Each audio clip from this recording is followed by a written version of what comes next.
Hi everyone, it's Cody at Cody's Reading Time. Today I'm reading another Grimm Brothers fairy tale from the Grimm Brothers collection of fairy tales. And this one is called The Willow-Wren and the Bear.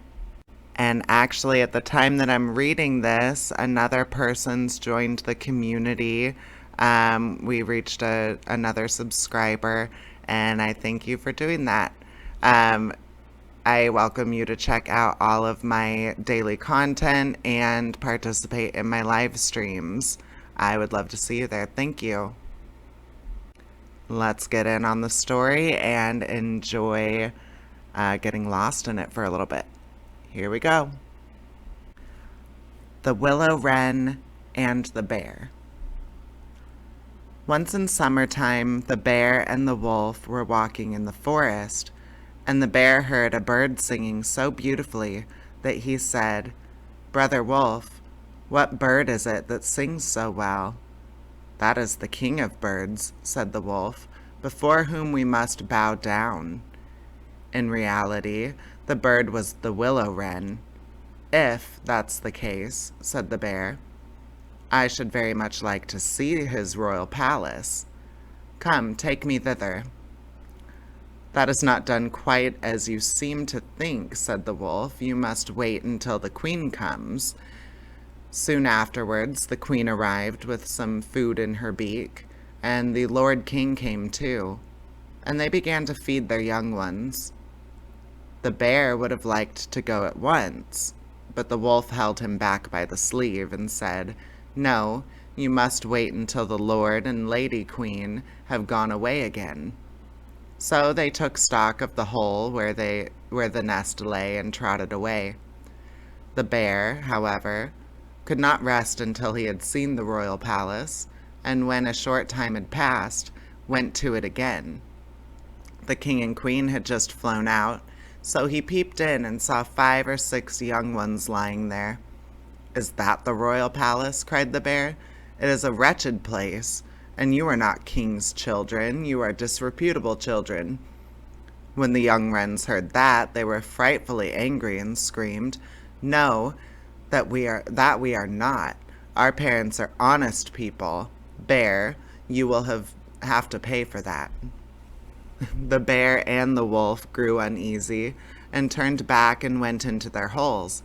The young willow wrens, however, continued to cry and scream, and when their parents again brought food, they said, "We will not so much as touch one fly's leg, no, not if we are dying of hunger, until you have settled whether we are respectable children or not.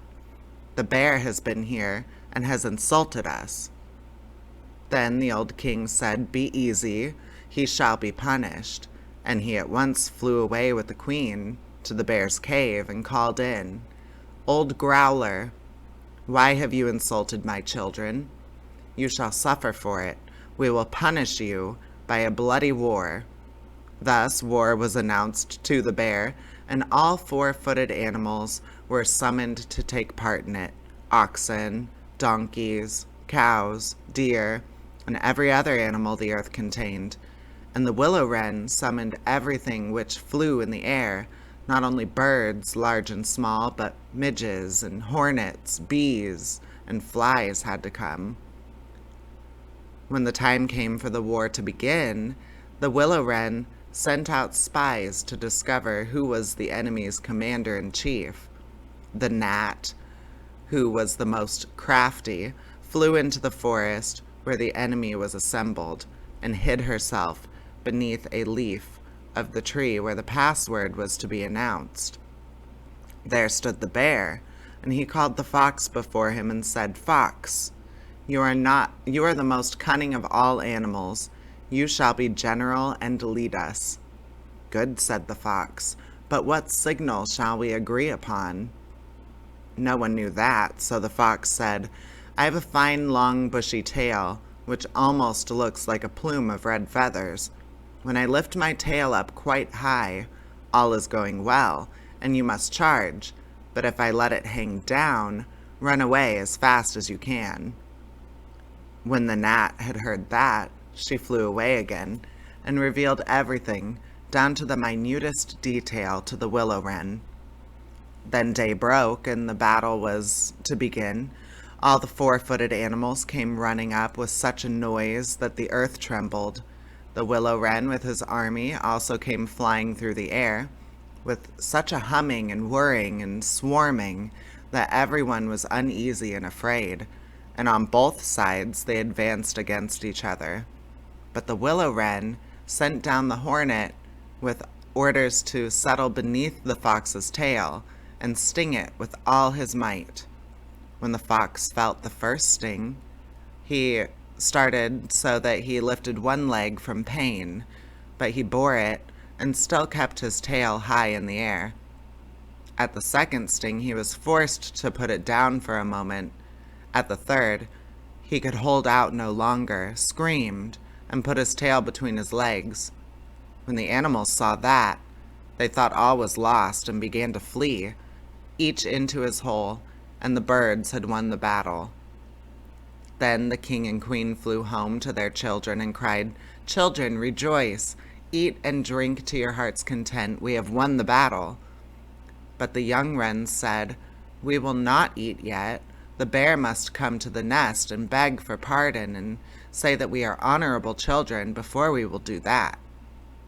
Then the Willow-Wren flew to the bear's hole and cried, "Growler, you are to come to the nest to my children and beg their pardon, or else every rib of your body shall be broken."